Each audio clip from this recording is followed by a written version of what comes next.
Este 28 de xullo era un día moi agardado polas familias das vítimas do naufraxio do Villa de Pitanxo, pero van ter que agardar o 5 de agosto para que o xuíz da Audiencia Nacional, Ismael Moreno, lles notifique o capitán Juan Padín, o administrador de Pesquerías Nores, José Antonio Nores Rodríguez, e o director de frota da compañía, José Antonio Nores Ortega, a apertura de xuízo oral. Ningún dos tres acudiu por distintos motivos á vista que tiñan hoxe en Madrid. Boas tardes, martes 28 de xullo, benvidos ao Galicia Noticias. Hoxe faise unha semana da desaparición da moza de Lugo, Carmen López Rebolo, e a familia mantén a esperanza de atopala con vida. Nas últimas horas buscaron a mergulladores no Miño e voluntarios polo Monte Segade. Nos dous casos, preto do centro comercial en que traballa e do que levaba a roupa corporativa cando se lle perdeu a pista. Ten que aparecer e pedimos colaboración ciudadana, pedimos colaboración das autoridades, pedimos colaboración de toda Galicia. Hai que buscala, hai que buscala. É unha nena de 24 anos, hai que buscala. Nosotros sentimos un ruido, pero estábamos medio... Nos levantamos, pero non abrimos la puerta, porque a esas horas non abrimos la puerta. Y por la mañana fue cuando nos encontramos la piedra ahí y la pedrada ahí en la puerta.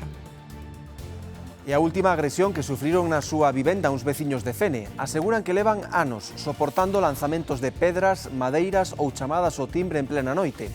Din sentirse hipotentes e incluso con medo ante os repetidos ataques que se repiten nas fins de semana.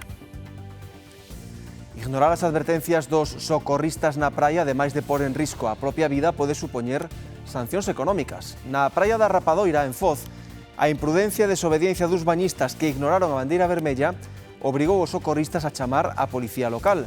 Os infractores enfróntanse a unha multa de entre 750 e 1.500 euros. Tuvemos que denunciar porque hai xente con bandeira roja fai caso omiso ao que lle dicen a xente que está de salvamento. Como outro día, por exemplo, dous chavales que os socorristas tuvieron que nos retiramos todos e ellos siguieron ao dellos. Despois vino la policía e han hecho bien. Non sei lo que le meteron de multa, pero non se multaron.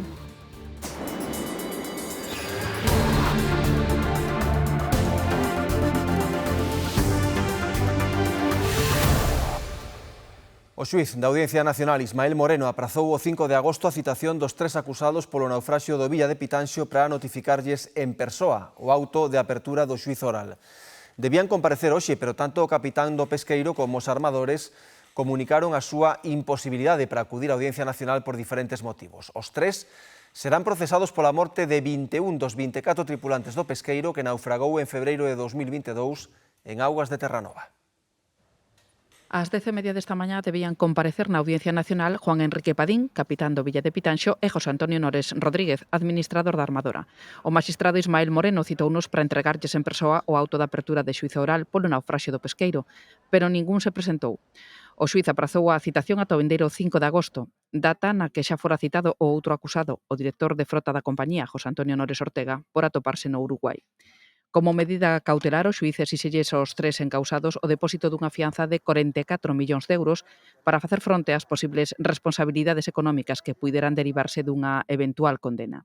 A mesma cantidade deberá ser consignada de forma solidaria pola empresa armadora e pola aseguradora. Lembramos que o xuíz lles imputa aos tres acusados 21 delitos de homicidio por imprudencia grave e un delito de lesións imprudentes en concurso ideal con outro contra os dereitos dos traballadores. A Fiscalía pide 9 anos de cárcere para cada un dos procesados. As familias reclaman penas superiores aos 30 anos de prisión. As defensas disporán dun prazo de 10 días desde que se lles notifique o auto de apertura de xuízo oral para presentar os seus escritos de cualificación e propoñer as probas que consideren necesarias para a celebración da vista. Cúmprese un ano do crime de Teresa de Jesús Rodríguez no Porriño. A vítima, traballadora do Servizo de Axuda no Fogar, foi asasinada presuntamente polo marido da muller que coidaba. Previamente, Teresa comunicara a situación de acoso laboral e sexual a que se vía sometida por parte do home. As forzas de seguridade detivérono e agora está en prisión á espera de ser xulgado por un xurado popular. En Lugo faise unha semana da desaparición de Carmen López Rebolo. Nas últimas horas houbo unha busca intensa no Miño con mergulladores e a pé polo Monte Segade. Non houbo resultado positivo, pero a familia mantén a esperanza de dar con ela. Andrea.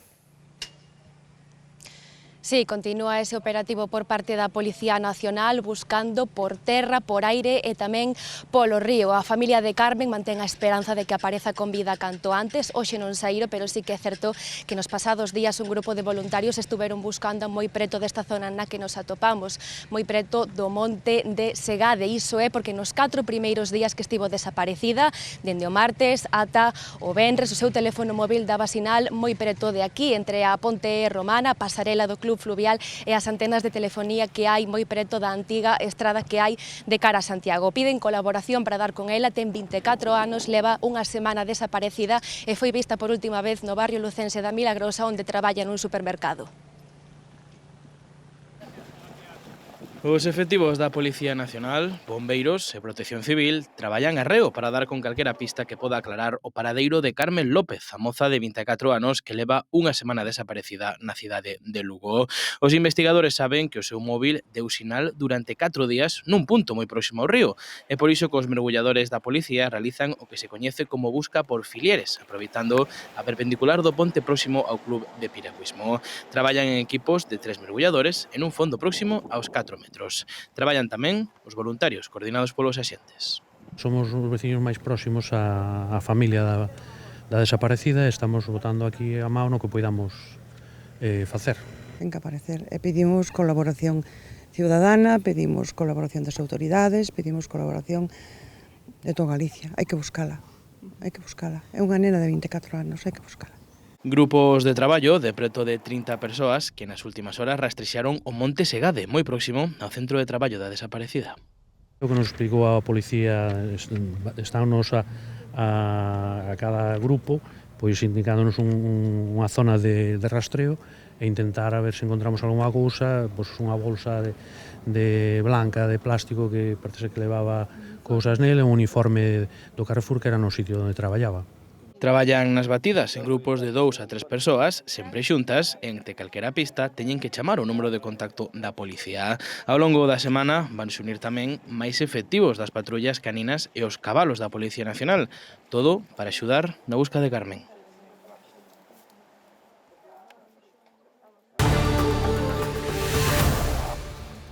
De seguida lles imos falar de incautación por parte da Garda Civil de máis de 180 kilos de peixe e marisco ilegal no Porto de Bueu, un produto que acabaría comercializado, co conseguinte risco para a saúde, se non fora por esta intervención. Confírmanse as sospeitas sobre as causas da mortaldade de troitas nun treito do río Asneiro en Dozón. As análises que fixeron no lugar do suceso determinan que os peixes morreron por envenenamento intencionado. Queda descartado que a causa fose unha vertedura de xurro.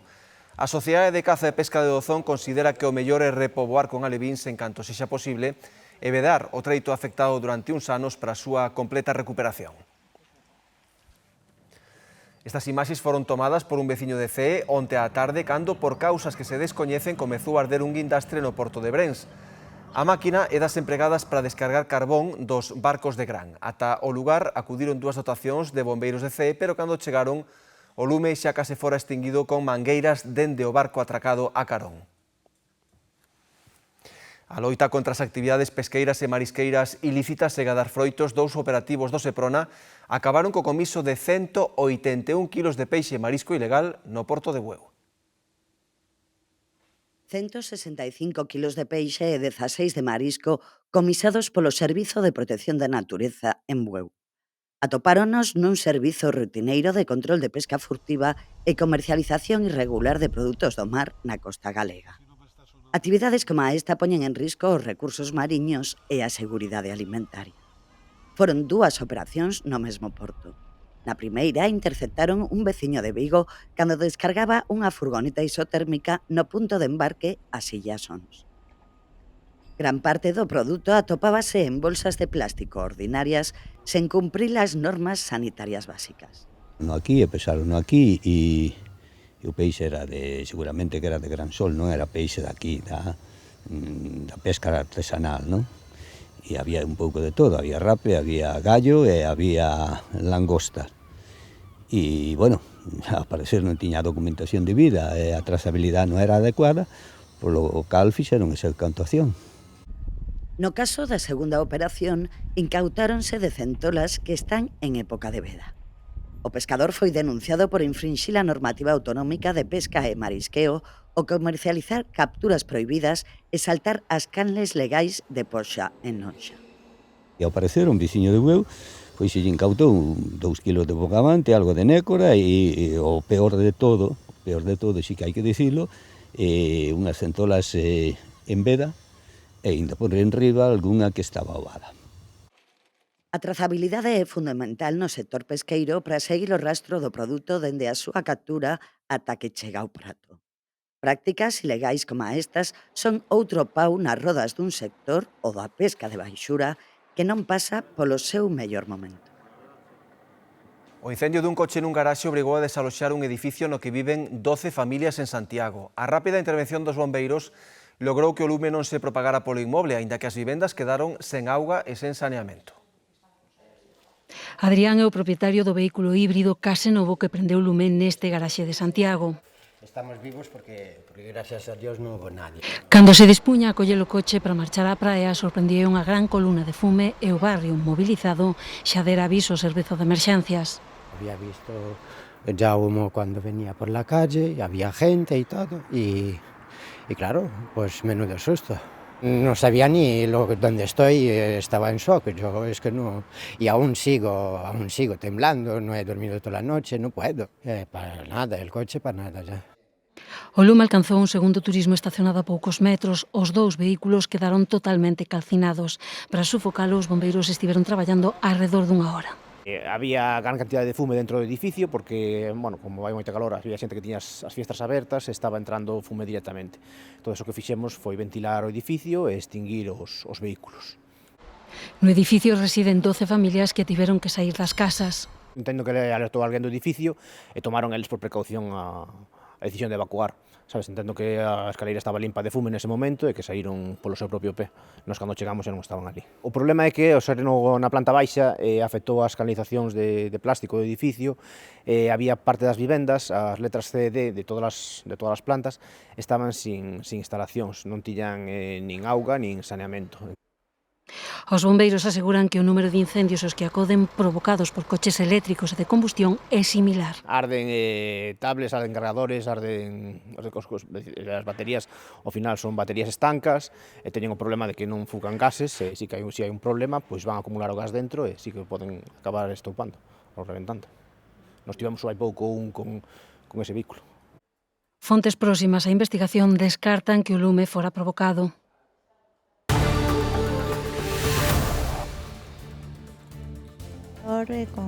Con axuda levase, senón é bastante asfixiante, a verdade. Hoxe xa non sei onde non nos a meter. Eu onte metime aquí no río e despois fun á catedral a escoitar misa porque xa co fresco que facía na catedral, eu escoitei os misterios todos e toda a misa. Todos na vila querían levar o sueldazo da fin de semana da 11, máis d'1.600.000 euros que se repartiron en Padrón, dotado con 300.000 o contado, máis outros sueldazos de 5.000 e 20.000. Todos querían probar hoxe tamén fortuna e saber se eran os premiados. Estivemos no punto de venda e algo soubemos. Hoxe non se falaba doutra cousa que do sueldazo do cupón da fin de semana da 11 dedicado ao Día dos Avós, que repartiu en Padrón máis d'1.600.000 euros. Un destes premios crese que o afortunado foi un veciño da vila, que reaccionou moi sereno. Sí, e de aquí reparteu na miña compañeira Pilar, así que felicidades Pilar, mil bicos. Eu simplemente comprobeino e mandeino a cobrar o premio. E ao pouquiño de montar a mesa, veu o señor, eu mireille o seu cupón, e poñíame pagar nunha entidade colaboradora, mireille a cantidad a través da app de Mi Vendedor, e nada, enseñeille a cantidad que el tiña. Que era? 20.000 euros. Durante? 10 anos, un sueldo importante. Estaba moi sereno, moi tranquilo. Eu quero a serenidade dese señor. Que veu por outro soldazo? Ai, non, eu non teño esa sorte. De momento vai-me dando algo, non moito. E se non dá sorte, a gente está ajudando os que necessitam. Sí, quería o soldazo, pero non teño. Hai que probar a sorte, hai que ayudar aos cegos. Entonces hai que coller cupón todos os días. Todos en Padrón querían un sueldazo e acudían a este punto de venda para atopar a sorte e de paso recibir a simpatía e sorriso de quen sente os desexos da xente como propios. Creo que se pasa nerviosismo. Eu onte, ao ver esa cifra, impactache, sabes? E dache moitísima alegría, de verdade, que o disfrute, de que o viva. A veces métenche moita presión, que che están dicindo todo o día, nunca me das nada, ves como se quedamos? A sorte do pemento non o sabía, entero unha hora mismiño. De verdade, entero unha hora mismiño, así que xa o vou levar. É algo máis que un punto de venda, devolven confianza e enlazan coas esperanzas dun público que sempre lles vai pedir dame un premio. Menos sorta dos nosos seguintes protagonistas, imaginen o que é vivir a golpe de timbrazos de madrugada, pedradas contra a porta da casa ou contra o coche, pois iso é o que din sentir un matrimonio de Fene.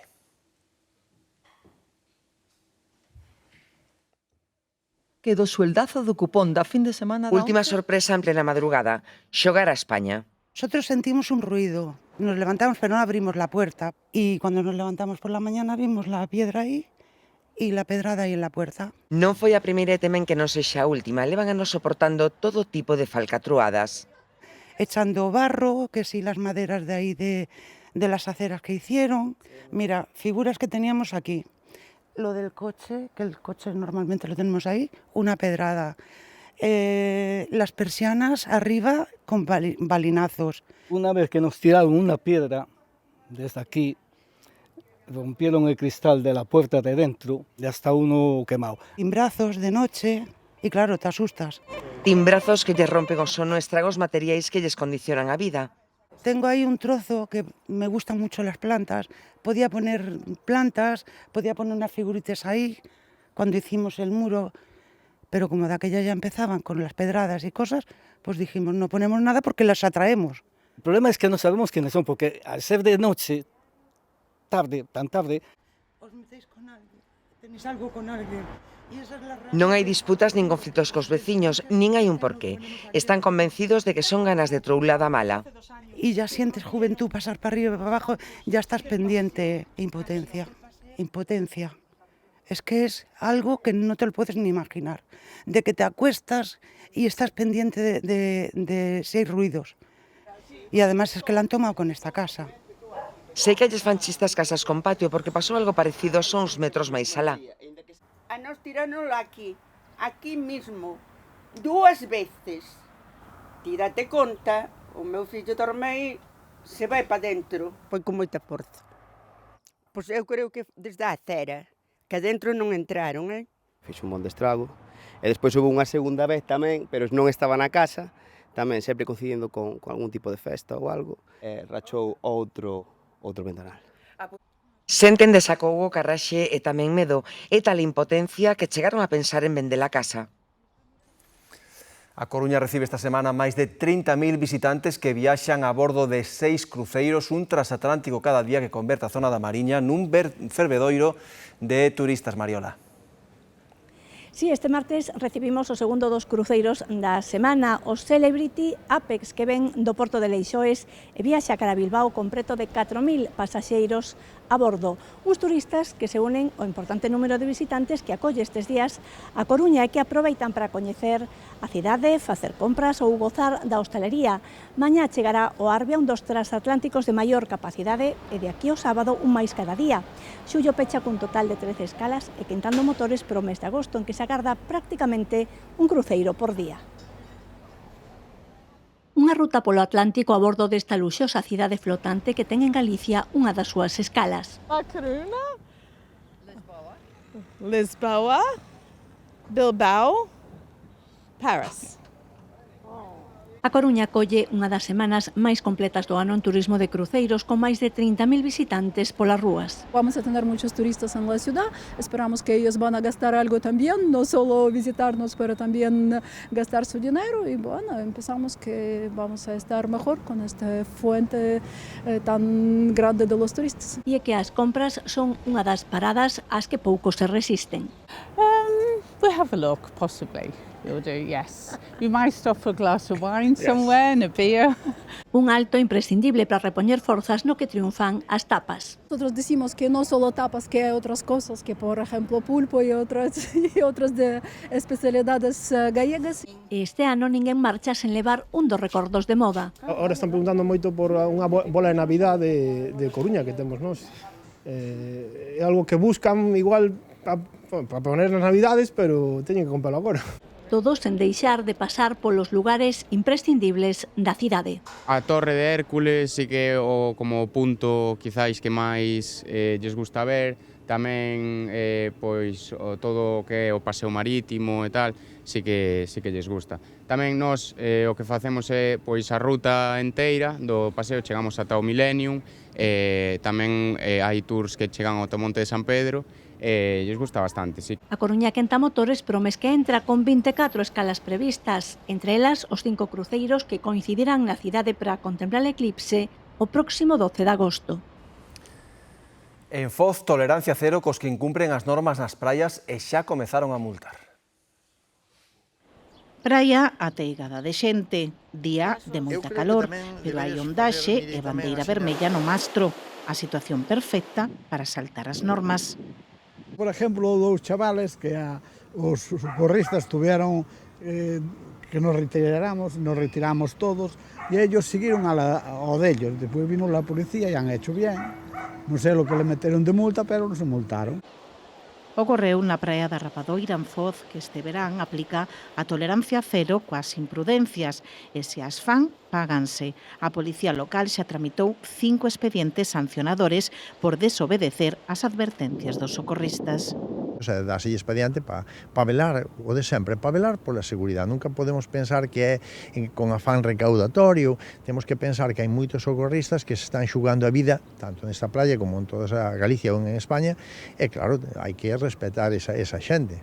A multa pode ser leve ata os 750 euros ou grave ata os 1.500 e os que reincidan poden ir detidos. Una playa que tiene riesgo con las rocas a los laterales y muchas veces pasa que ponen de aquí a aquí prohibido bañarse. Todo el mundo sabe que eso hay que cumplirlo y que si no, pues multa. Y me parece perfecto. Ayer, por ejemplo, había bandera roja a los lados y hay gente que lo incumplía y sí, estaban socorristas todo el tiempo con el silbato indicándoles que tenían que proceder a situarse donde estaba la bandera amarilla. A maioría dos bañistas aseguran estar concienciados con cumplir as normas. Pongan en peligro y, en fin, deben de respetar las normas. No es que se pongan en peligro ellos, ponen en peligro a los socorristas. Exacto. É moi importante respetar, ser prudente. Son varios os rescates realizados xa nestes areais no que vai de verán, areais nos que o ano pasado perdían a vida 2 persoas. Nova xornada de calor extrema tras superar xa onte os 40 graus, por exemplo, en Ourense. A calor espállase hoxe por toda a metade sur de Galicia. Cristina, contanos. Un cento de concellos galegos están hoxe en aviso polas temperaturas, a maioría aviso amarelo, 34, 36 graus, que afecta a conca do Miño en Pontevedra, sur de Lugo e sur de Ourense, pero onde se agardan os rexistros máis altos, unha vez máis, é aquí en Ourense, na conca do Miño en Valdeorras. Hai aviso laranxa por temperaturas superiores aos 39 graus. Como dicías, onte xa subimos dos 40 por quinta vez este ano, e que a temperatura máis baixa de entre as máximas que houbo aquí en Ourense ao longo de todo o verán foron 27 graus. Levamos de verán un mes e unha semana e na cidade de Ourense só houbo 4 días en que as máximas baixaran dos 30 graus. De feito, a metade dos días superamos os 35. Hoxe xa non sei onde nos vamos a meter. Eu onte metime aquí no río e despois fun á catedral a escoitar misa porque xa co fresco que facía na catedral, escoitei os misterios todos. Todo o verán, e agora 30 e 37. E onte escoitabas para hoxe, abres o móvil que é a nova moda de agora e dixe 40 Ourense. E dices, oi mamá, que susto. A sorte é que pola noite aínda refresca. Na cidade amencemos hoxe a 18 graus, pero en Calvos de Randín quedaron por debaixo dos 10. Nada que ver con Carnota ou Corrubedo, que roldaban os 30 graus ás 3 da mañá. Por a noite refresca, pero a partir das 10 ou as 11 xa fai calor. Unha ventana polo menos aberta, e por encima da cama. O que lle dixo isto, pero a mí xa me botar a muller da cama, non? As temperaturas máis altas previstas para esta xornada son na Conca Ourense do Miño e en Valdeorras, unha trintena de concellos que roldarán os 38-40 graus desde Arnoia a Castrelo de Miño, Leiro ou o Barco de Valdeorras. Aquí en Ourense hay mucha calor y no hay quien aguante esta calor, la verdad. No se puede aguantar esta calor aquí. Pois, sobre todo aquí cerca do río, ben, ainda aguantables, pero bueno, non hai maneira de levalo ben, penso eu. Unha vez que estou a augas, polo día xa augas tamén, xa non bebo outra cousa. E xa quitar ganas hasta de comer. Na provincia de Pontevedra as temperaturas máis altas vanse registrar tamén na Conca do Miño, pero estará día de calor en toda a costa. No litoral chega humidade que se irá achegando polas rías baixas e tamén ao resto do litoral atlántico, o que vai provocar que se suavicen un pouco as temperaturas, pero é certo que ao ser onte tan elevadas, sobre todo nas rías baixas, onde se superaron os 35 graus, a pesar dese descenso, as máximas tamén nesa zona da costa galega poden moverse alrededor dos 28-30 graus. O sur de Lugo e o sur de Ourense tamén están en aviso amarelo, en total case 100 de concellos en aviso pola calor. En pleno verán, as rías altas adoitan xogar o papel de refuxio fronte ao resto do país. Na costa, as ondas de calor lévanse mellor que no interior. Esa, polo menos, é a teoría, porque na práctica a marxe semella ser cada vez máis pequena e polo de agora toda apunta que o termómetro non vai dar tregua nos vindeiros días. A suba térmica desta semana chega tamén con forza á provincia da Coruña. Por iso os que pensaban que aquí poderían escapar das altas temperaturas... Estamos igual que en Euskadi, o sea que... Nada, y esto no se ha visto en la vida. Cuando nos subían a 30 grados ya nos parecía mucho, pues ya 40, pues ya no digamos nada. Sada é unha vila que presume da brisa do nordés. Adoita gañar ya a batalla ao calor grazas ao Atlántico, pero desta volta... Tenemos una temperatura de no sé de dónde salió. Y mira que no soy de acá, pero este calor no lo había sentido nunca. Os termómetros pasando os 32 graus e a sombra é ouro puro. A quen lle toca, presume. Aquí hai aire acondicionado gratis. Hai quen busca refuxio baixo as árbores, quen se instala nunha terraza ventilada e quen directamente prefire mergullarse no mar, aínda que este ano a temperatura tampouco é habitual. Xa está quente demais. Está moi quente, claro que sí. Xa está quente demais, parece un forno. Aquí estáse moi ben na terraciña, corre un pouquiño aire de vez en cando, aínda se leva un pouco ben, pero sí. E sen previsión de cambio para os vindeiros días, cada quen o leva como pode. Con calma, nestas horas do día con calma. E despois ir de noite que xa non fai tanto calor, a ver se podemos dormir. Aquí lévanse bastante, ben, aquí a sombriña sentados non temos moito problema. Sí, na casa ao abrir as ventanas estáse ben, entonces non fai falta aire acondicionado, nin ventilador, nin nada. La agüita y cervecita fresca, y no hay otra. Beber bastante agua e protegerse do sol, e como di o refrán, sempre que chove escampa, pois algún día escampará, non? Pero bueno, é lo que nos queda, así que a llevarlo con alegría. Porque este verán nin as rías altas se libran do sofoco. Unha familia de ocupas leva varias semanas habitando un chalé en Cervo, na provincia de Lugo. Os ocupas fan uso da piscina e a grella comunal, o que causou os primeiros conflitos coa veciñanza. Os habitantes da urbanización Río Cobo, no concello de Cervo, teñen novos veciños. Unha familia de ocupas con varios cativos entrou nun chalé que levaba tempo sen habitar. O curioso é que foron eles mesmos os que avisaron as autoridades. Eles avisaron á Guardia Civil que estaban ocupando a vivienda, pero xa levaban uns días ocupada, pero naide sabía que estaban dentro, porque estaban como guardados, en ese día. Entón, que eles chamaron á Guardia Civil, avisaron que estaban ocupando a vivienda, entonces viñeron aí, levantaron acta, e despois foi cando se descubriu a noticia esa. Sí, foi aqueles días que hai sobre 2 semanas ou así. Unha visita da Garda Civil que non impediu que os ocupas sigan na vivenda. Polo momento, os veciños máis próximos á casa ocupada non tiveron problemas. Iso sí, están atentos ao que poda pasar. Ahora mismo llevan así como unos 2-3 semanas más o menos. Y ya te digo, de momento no tenemos ningún problema. Evidentemente, toquemos madera porque esto ya sabemos lo que es. Hoy estamos para bien y mañana a lo mejor tenemos que salir de otra forma. Esperemos que la cosa siga así. Onde si tiveron problemas foi na piscina que usan os veciños da zona, e todo porque os ocupas tamén gozan da mesma e da grella comunal.